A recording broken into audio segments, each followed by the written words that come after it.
Baiser, c'est se faire du bien. À quel moment ça doit être un problème? Alors, comment commencer?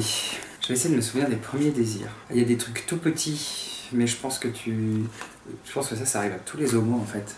T'es tout jeune et tu fais des jeux avec tes potes, ou des jeux de bagarre, des trucs comme ça, et en fait, moi je trouvais toujours le moyen, soit de me retrouver complètement collé contre eux et en étreinte, soit d'avoir une main qui était baladeuse, un peu innocemment. J'ai été exposé au sexe très jeune par des maladresses que mes parents avaient pu avoir dans de la drague adultère, ou même des rapports sexuels adultères, des pornos qui traînaient. Ça m'interpellait. Et je me souviens que c'était surtout que des pénis que je regardais, les pénis d'hommes. J'étais obsédé par ça. Il y avait le dictionnaire aussi, avec les illustrations, les fameuses pages des Trois Suisses. C'était les slips qui me plaisaient. Enfin, pour moi, c'était normal, c'était ma réalité. Tout petit, par contre, j'avais dû avoir 10 ou 11 ans. Le vrai moment où j'ai eu une attirance sexuelle et que j'ai eu envie de faire quelque chose, c'était à la piscine municipale, et c'était avec un adulte d'une quarantaine d'années. Je l'ai vu, et dans son regard, c'est comme si j'avais compris que je savais que je pouvais avoir ce que je voulais avec lui. Et en l'occurrence, là, c'était de voir et de toucher un pénis d'homme adulte. Et on a un peu parlé à la piscine, joué des jeux de gamins dans l'eau. Et je trouvais toujours le moyen d'être un peu trop collé à lui, ou d'avoir une main baladeuse sous l'eau. Mais innocemment, genre l'image du conte de Petit Chaperon Rouge et du grand méchant loup. Enfin, lui, c'était le grand méchant loup, mais hyper gentil en réalité. Et moi, j'étais le Petit Chaperon Rouge, très Lolita. Je me revois très très bien. Le comportement que j'avais. À l'époque, je draguais les collègues de mon père. Je pense que tout le monde l'avait remarqué, le voyait, mais personne ne disait rien parce que ça devait les gêner, les pauvres. Quand je voyais les mecs mater ma mère qui était une bombasse, une jeune maman, toujours très sexy, je voyais les mecs la mater, j'avais envie que les mecs me matent comme ça. J'avais une espèce de pensée totalement naturelle qui me disait c'est pas normal d'être un homme qui est attiré par les hommes, c'est pas normal d'être un petit garçon attiré par les hommes. Donc en vieillissant, je vais devenir une femme. Je ne savais pas ce que c'était que la transidentité, mais petit, j'avais intégré de manière un peu caricaturale. Comme je suis une personne qui aime sexuellement les hommes, je suis une femme. Mais je ne sais pas si j'ai compris ce que c'était, mais j'avais compris qu'en fait, il y avait une modification, un peu comme une chenille qui devient un papillon. C'était ça pour moi l'image. Et je ne pensais pas qu'il y avait besoin d'avoir un parcours compliqué, médical, et parfois même légal pour transitionner. Je pensais qu'il se passait un truc naturel, que mon zizi, qui me dérangeait quand j'étais petit garçon, je l'admirais chez les hommes adultes, mais chez moi ça me dérangeait, mais j'étais persuadé qu'il allait sécher, tomber ou rentrer, et que j'allais devenir une femme. Enfin ça se trouve, le mec, je lui ai bousillé une thérapie, où il était en train de faire une thérapie pour maîtriser ses pulsions, et moi je suis arrivé, j'ai joué un peu, et en fait il m'a amené dans sa cabine, et j'étais trop content, c'est ce que je voulais. Il m'a montré son pénis, j'ai un peu joué avec. Je commençais à avoir des phrases de mes parents ou d'autres adultes qui résonnaient dans ma tête, genre sur les pédophiles. J'ai regardé le mec et hyper naïvement, comme pour avoir une information sur quelle est ta couleur préférée, je lui ai dit « Ah, vous êtes pédophile ?» Et il m'a regardé avec un effroi dans les yeux, et je crois que c'est surtout ça qui m'a le plus choqué. Toute mon adolescence, je me suis beaucoup masturbé en me rappelant de ce mec, et j'imaginais qu'il allait m'emmener dans sa maison, qu'il allait me faire l'amour comme un homme ferait l'amour à une femme. J'ai pas eu l'impression d'avoir été détruit ou abusé ou quoi que ce soit. C'était quelqu'un qui avait une fragilité, que j'avais vu cette fragilité, j'ai joué, j'ai forcé, ça a duré longtemps, toute une après-midi. Ça fait partie de mes premières expériences sexuelles. Et peu de fois j'en ai parlé à des potes, les gens étaient choqués en me disant que j'avais été victime d'un pédophile. Quand je réfléchis vraiment là-dessus, j'ai toujours un peu le regret que ça n'a pas été plus loin. Il y a des hommes qui aiment bien montrer leur zizi à des garçons. C'était comme ça dans ma tête. Est-ce que je vais devenir une femme? Est-ce que je dois devenir une femme? Et quand j'ai eu mes premiers rapport sexuel avec, bon, c'était souvent des mecs plus vieux, hein, quand j'étais au collège, c'était 5 à 10 ans plus vieux que moi. Là j'ai compris que mon corps ne me dérangeait pas, que mon sexe d'homme ne me dérangeait pas, que ça faisait partie de moi, et en fait intérieurement j'ai refait le parcours inverse dans ma tête d'accepter que j'étais un homme qui resterait un homme et qui aimait les hommes. Il y a une espèce de représentation sociale hétéro de ne pas donner sa virginité avant le mariage. On se crée un carcan et on croit qu'on est en sécurité dedans. Et moi, je me sentais peut-être en sécurité de me dire ce sera avec le bon. Sauf que le bon, je le trouvais à n'importe quel coin de rue. Et à 15 ou 16 ans, je traînais dans la gare de Rennes. Je faisais des allers-retours. Puis je croisais des regards de mecs. Et franchement, à chaque fois, j'arrivais à partir derrière la gare avec le mec. Et je lui suçais la bite. Mais je le connaissais pas. Il jouissait dans ma bouche, j'avalais. Il partait sans qu'on se dise au revoir. J'étais content. Puis je rentrais chez moi. Une espèce de challenge toujours. Est-ce que je suis vraiment un mec qui aime les mecs ? Bon, si je suis vraiment un mec qui aime les mecs, je vais arriver à sucer n'importe qui comme ça dans la gare, juste avec un regard. Et je pense que je dois pas être le seul homo à avoir ce genre d'expérience, parce qu'on n'apprend pas à l'école ou enfant à se construire en tant qu'homo. Les hétéros, ils ont plein de codes. Le mec doit protéger la femme doit respecter le mec peut avoir des conquêtes, la femme doit attendre l'élu. Nous, quand on est un mec gay, on n'a pas appris à gérer ça. Donc je pense qu'on peut accepter tout et n'importe quoi quand on est jeune. Genre le premier mec gay, identifié gay qui s'intéresse à nous, on va se dire c'est le bon. Et on transforme une fellation impersonnelle et un peu sordide derrière une gare en premier contact amoureux. On intègre une espèce de marginalisation et on se construit tout seul avec des outils que l'on peut trouver nous-mêmes et des fois on va trouver des outils qui sont pas forcément les bons. Enfin de toute façon on n'a jamais eu de mode d'emploi donc on se met en danger en fait. On va accepter le moindre premier contact avec n'importe qui ou avec la première personne parce que c'est comme ça qu'on se construit et finalement on ne se pose pas la question de où est notre propre consentement. On est prêt à tout accepter et les limites elles viennent vraiment que tard, mais très tard, trop tard même des fois. On me disait qu'il fallait que je m'estime bien heureux d'avoir un rapport sexuel avec un homme qui s'intéresse à moi. On tombe amoureux très vite, on crée une histoire d'amour passionnel, on a l'impression d'avoir tout fait en 2 semaines et on passe à autre chose. Je sais pas comment expliquer mais voilà, on n'a tellement pas de structure de notre sexualité, on s'est tellement pas construit. Je me suis construit avec plein de relations et j'ai accepté d'être amoureux très vite et de manière complètement irrationnelle et j'accepte aussi de désaimer très vite. Et en fait en vieillissant, c'est un truc qu'on intègre, on se dit être gay c'est ça. Alors il y a des gays un peu ceux que j'appelle hétéronormés qui vont me dire que je salis l'image de l'homosexualité, qu'être homosexuel c'est pas ça, on peut très bien être homosexuel et fidèle et se caser avec quelqu'un, avoir un foyer. Je pense que oui, mais à mon avis, de mon vécu, on est tous un peu borderline sur nos pratiques et sur notre consentement et sur notre partenaire. Plus tard, on réalise que c'est des viols. Alors moi, je dis des viols consentis parce que on y plonge dedans. Je pense qu'on n'en voit pas tout de suite les limites, mais on plonge dedans et puis en fait, même si sur l'instant T, on a identifié une violence ou on a identifié un malaise, à aucun moment on a le mot consentement qui nous vient en tête. On ne se dit pas « Ah, mon consentement a été bafoué ». Tous les PD de province viennent à Paris pour vivre de leur liberté. Du coup, on se rend plus compte des limites. Et moi, une de mes premières relations sexuelles en arrivant sur Paris, il m'a fallu 8 ans pour que je m'en rende compte. Mais ça a été un viol. C'était quelqu'un avec qui je flirtais, qui me plaisait vraiment, qui avait réussi à avoir une espèce d'emprise sur moi où les premières fois où on se voyait, il se passait rien sexuellement parce qu'il me disait qu'il voulait attendre. Et le nouvel an de l'année 2010, je le revois. Et on est trop heureux de se revoir, on se roule des pelles, on va dans la cage d'escalier. Et puis sans que je me rappelle comment, le plan devient hyper violent, il me tabasse. Et là en fait, j'ai quand même exprimé un consentement en lui disant que ce n'était pas mon délire, puisque la violence ça peut être un délire, un fétiche. Il m'a pas écouté, il a continué. Et ce que j'ai fait, c'est que j'ai accepté en me disant que c'était de ma faute, que c'était moi qui avais émis des mauvais signaux. Ça c'est fini, je l'ai occulté, j'ai fait ma vie. On est beaucoup dans la communauté homo, dans une espèce de rapport... il y a une déconstruction sociale qui se fait sur l'appartenance à l'autre, l'exclusivité sexuelle. Et on peut aimer quelqu'un, mais on peut aussi désirer d'autres personnes. Non! Il dit, tu arrêtes. Max, je t'entends aussi, hein.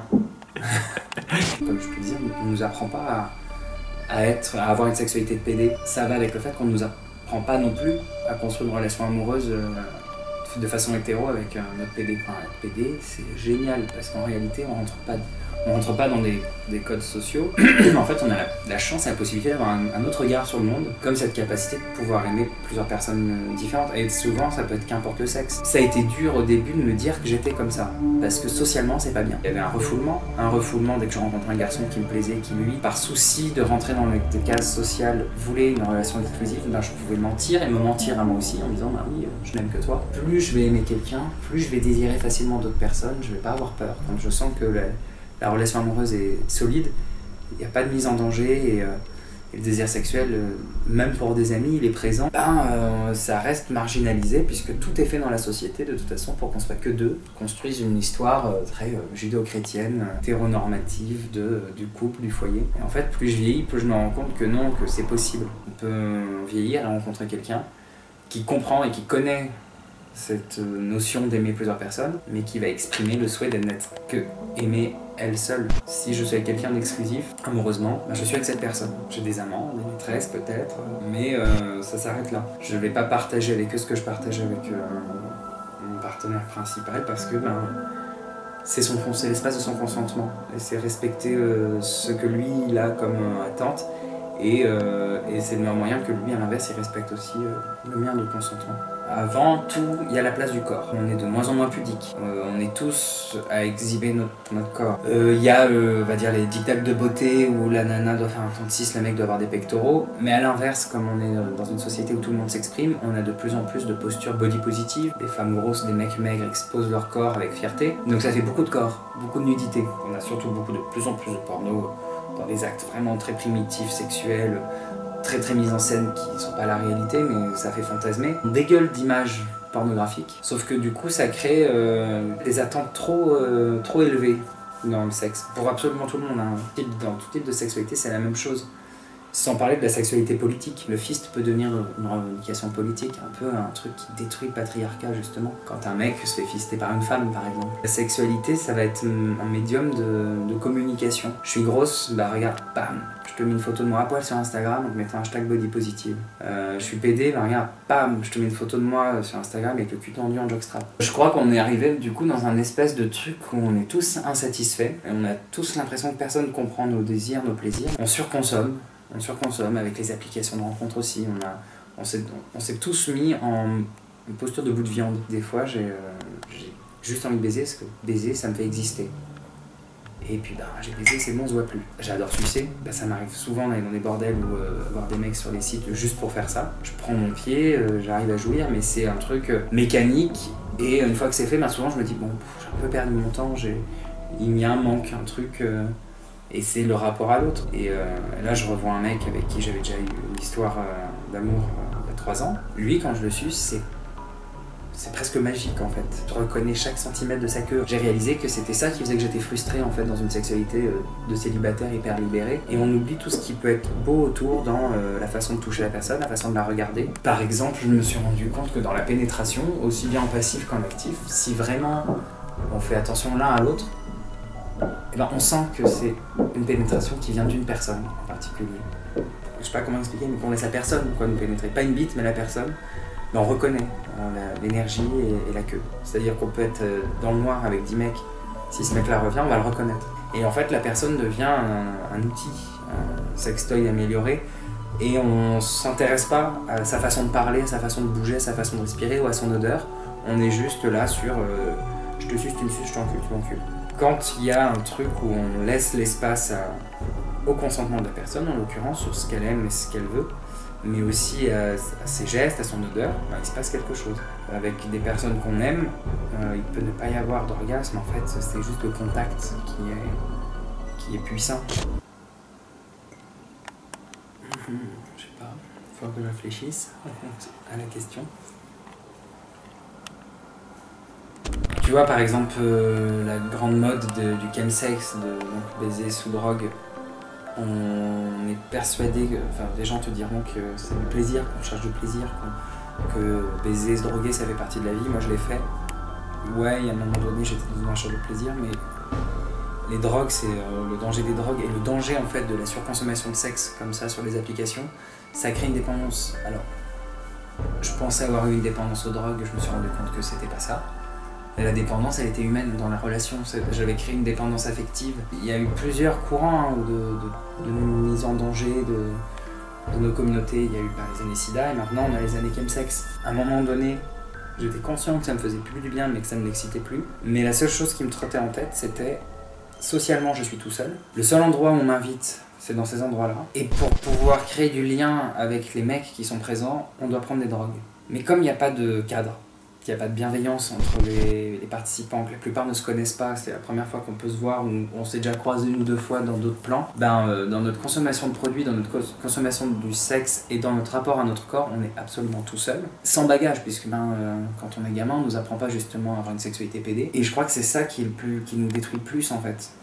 C'est on se met dans une fragilité psychologique et on n'a pas de filet de sécurité. Dans une relation amoureuse, en l'occurrence avec mon copain, moi j'ai déjà eu des plans où on était bien drogués, on s'est fait des trucs bien sales, mais on est amoureux et on reste ensemble, on dort ensemble, on atterrit ensemble, on se rappelle les bons souvenirs du plan cul, et il n'y a pas de mal-être psychologique, il n'y a pas d'envie de plus de drogue, il n'y a pas de mise en danger de l'un et de l'autre, il n'y a pas de d'oubli du consentement. Dans le cadre de la surconsommation de sexe, moi je reste persuadé qu'aucun mec qui a ces pratiques-là n'est heureux et est né dans une recherche de plaisir. C'est une espèce de fuite ou d'acte d'autodestruction, parce qu'en fait on saute de l'avion sans parachute en réalité.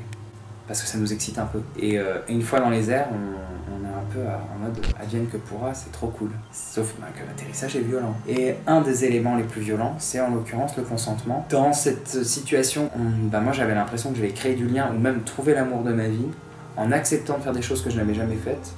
Alors il y a des trucs que j'ai découverts qui m'ont pas déplu, il y a d'autres choses que j'ai faites, j'étais pas hyper convaincu, je me suis forcé. Et en fait, depuis que je pratique plus ces trucs-là, c'est des traumas qui remontent. Ou rien que l'image du mec avec qui j'ai pu faire un truc me dégoûte, et si je vois la personne, je vais avoir une vraie répulsion pour elle, et j'ai des regrets en fait, des regrets d'avoir accepté des trucs. Alors, certes, on m'a pas forcé, mais il y avait un cadre où il n'y a plus de bienveillance, où on est tous dans un amour hyper factice et artificiel, et on est convaincu que ce qu'on fait, on en a envie et on le veut. Et en fait, quand on se réveille, on se dit bah non. Enfin, même des pratiques, il y a des pratiques que j'adore, par exemple la double pénétration en passif, je trouve ça génial, surtout avec un couple. En fait, je me suis vu la faire avec n'importe qui, et des fois sans capote. En dehors des prises de risque vis-à-vis du VIH, il y a aussi le rapport à l'intimité. En fait, drogué et dans une espèce de détresse affective, j'ai été jusqu'à faire ça pour avoir l'impression d'appartenir à quelqu'un, d'avoir l'impression d'être aimé, sauf que je suis rentré et j'étais seul. Et c'est un truc qui m'est revenu il y a pas longtemps et qui m'a mis hyper mal à l'aise, et vraiment avec un goût amer, et un truc de... ces mecs-là ne m'ont pas forcé, ils m'ont pas violé, mais moi j'ai rejeté mon consentement. Et eux, dans leur attitude d'extra-sexualité, m'ont amené à faire ça parce que je croyais que c'était ce qu'il fallait faire pour avoir un contact avec eux, un lien avec eux. Il y a plein de choses qui peuvent déranger la société que nous on aime. Et baiser à 20 mecs drogués, c'est génial. On est 20 beaux mecs, sauf qu'à chaque fois il se passe des trucs pour tout le monde où il y a un mal-être. Certains te diront que c'est que la consommation de drogue parce qu'il y a une descente. Moi je pense qu'il y en a qui gèrent très très bien leur consommation de drogue et ils n'ont pas de problème. D'autres te parleront du sentiment de solitude et du fait d'être à plein de mecs d'un coup puis après plus rien. Là je peux être assez d'accord, mais souvent dans ces plans-là, t'as 20 mecs, il y a une cohésion de groupe, et comme on veut pas que ça s'arrête et qu'on veut que ça dure, on allume les applications, on appelle d'autres mecs. Quand ça arrive et que toi t'es spectateur de ça, tu te dis mais ça veut dire que moi, moi ça m'est déjà arrivé de ne pas avoir besoin d'appeler d'autres mecs, et d'un coup de voir tous les mecs rappeler d'autres et avoir ce sentiment qu'en fait j'étais minable, que on m'avait niqué un peu, mais que c'était bon, c'était fini, et que j'étais pas assez canon pour qu'on ait encore plus envie de moi. Alors que moi j'avais envie de tout le monde. Tu commences ton plan, t'as l'impression que tous les mecs sont hyper sympas, hyper géniaux, hyper bienveillants. Et d'un coup, tu te retrouves dans une situation où t'as la sensation d'être en trop, qu'on a plus envie de toi, que t'es pas attirant, alors que toi t'as aucun problème avec eux et que tu te contentes très bien de continuer avec eux. Et c'est là où le sentiment de solitude commence à arriver, et tu commences à dire putain, j'ai fait des trucs quand même un peu trash avec eux, et ils se souviennent même pas non plus. Je ferais pas la chasse aux sorcières en disant le chemsex c'est mal, faire des partous c'est mal, parce que non, justement, on est dans une recherche de plaisir. Mais je me questionne en me disant pourquoi est-ce que dans la communauté gay aujourd'hui on a ce malaise et ce mal-être sexuel et affectif lié à nos comportements. Moi je pense que pour la majorité c'est justement ce rapport au consentement. Ça va être très simple, on n'a pas de drogue mais on a plusieurs mecs dans un lieu, t'es à poil, tu veux t'exhiber un peu avec un partenaire, les autres mecs vont venir et commencer à te toucher, sauf que tu ne veux pas être touché. Si tu dis que tu ne veux pas être touché, on va te dire que tu n'as qu'à pas venir ici. C'est extrêmement violent en fait, parce que même si je viens me donner en tant que bout de viande par exemple, je suis censé pouvoir avoir encore un espace de choix qui me pénètre ou pas. Et c'est pas qu'on est une bande de PD violeurs, je pense que c'est tout simplement parce que comme je disais, on n'apprend pas aux enfants à être... On apprend aux enfants à être des hétéros, mais on n'apprend pas aux enfants à être des homos. Il n'y a pas d'éducation, de champ de possible. Si on avait cette éducation-là, et bien automatiquement il y aurait une éducation sexuelle qui se mettrait en place, et certainement que le rapport au consentement existerait aussi, et il y aurait peut-être moins d'autodestruction ou de mise en danger, prise de risque des individus, parce qu'il y aurait une construction, il y aurait une structure. Je sais pas. Après, je crois que quand on est PD, on a un gros point d'interrogation sur notre sexualité, nos relations amoureuses, toute notre vie. Let me get straight to it. I bit off more than I could chew. I felt